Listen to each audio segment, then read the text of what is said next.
पूरा मामला बेसिकली राजनीतिक दांवपेच का है, क्योंकि टाइमलाइन देखें और जैसा कि आजकल बहुत एक पॉपुलर वर्ड है क्रोनोलॉजी देखें आप, तो ये जो मामला सारा शुरू हुआ तब से जब राहुल गांधी ने अपना एक बड़ा active phase of political career शुरू किया, तो उसको किसी ना किसी तरह से काउंटर करने के लिए, उनको बैकफुट पे लाने के लिए ये सारा, हम ये नहीं कह सकते हैं कि कोर्ट में भी किसी का दबाव रहा होगा, लेकिन मामला है वो पूरी तरह से राजनीतिक होता चला गया। और जो अभी सुप्रीम कोर्ट के ऑब्जर्वेशंस आए हैं, एक लेमैन के पर्सपेक्टिव से अगर देखा जाए तो सुप्रीम कोर्ट ने कहा है कि जो निचली अदालत ने 2 साल की मैक्सिमम सज़ा सुनाई और उसका कोई रीज़न नहीं दिया, एक लंबा चौड़ा पोथा तैयार किया उन्होंने सज़ा सुनाने के लिए, लेकिन दोनों निचली अदालतों ने कोई रीज़न उसमें नहीं दिया कि मैक्सिमम सज़ा का उसके पीछे वजह क्या है। तो ये थोड़ा दिखाता है कि जो निचली अदालतें थी वो शायद थोड़ा प्रोएक्टिव काम कर रही थी, पॉलिटिकली थोड़ा उनका एक स्लैंट दिखाई दे रहा है। दूसरा, जैसा कि आपने पहले शुरू में इंट्रोडक्शन में कहा था, उसमें थोड़ा सा मैं ऐड करना चाहूँगी, राहुल गांधी ने ये नहीं कहा था कि सारे मोदी सरनेम के लोग चोर होते हैं, उल्टा कहा था कि सारे चोरों का सरनेम मोदी ही होता है। ये क्या नहीं आश्चर्य की बात है? तो थोड़ा सा डिफरेंस हो जाता है। तो उन्होंने एक पूरी कम्युनिटी को डिफेम कर दिया, बदनाम कर दिया।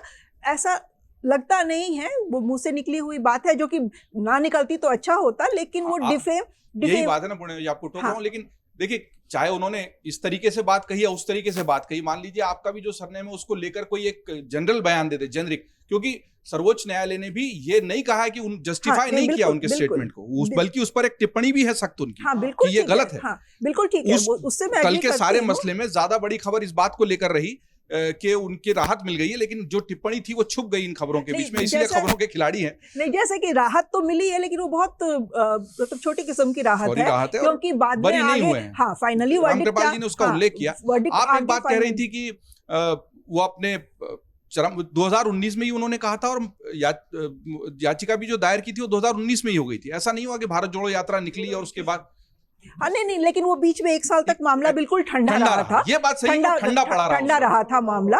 और जी मैं आऊंगा, उसको उन्होंने खुद ही, जो कि याचिका जिसने दायर की थी, उन्होंने खुद ही 1 साल कहा था कि उसके ऊपर स्टे लगाने की बात भी की थी उन्होंने कोर्ट में जाके। एक्टिव जब राहुल गांधी हुए और भारत जोड़ो यात्रा निकली और वो सारा कुछ जो अडानी का मामला जब गरमाया, उसके बाद ये चीज़ें हमें ज़्यादा तेजी से होती हुई दिखने लगी। तो थोड़ा हम उसमें कोरिलेशन देख सकते हैं। और पॉलिटिकली जहाँ तक आपका मुझे लगता है कि ये एक अच्छा संकेत है।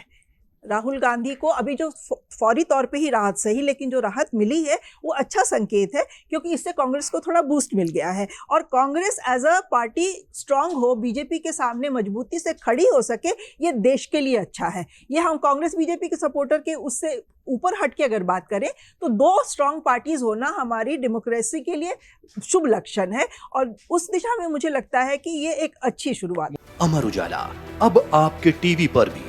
अपने स्मार्ट टीवी पर YouTube पर सर्च करें अमर उजाला, चैनल सब्सक्राइब करें और देखें ताज़ा खबरें, वो भी HD क्वालिटी में। और हाँ, बेल आइकन दबाना ना भूलें, ताकि हर खबर हो आपके घर। अमर उजाला, निष्पक्ष, निर्भीक, निरंतर।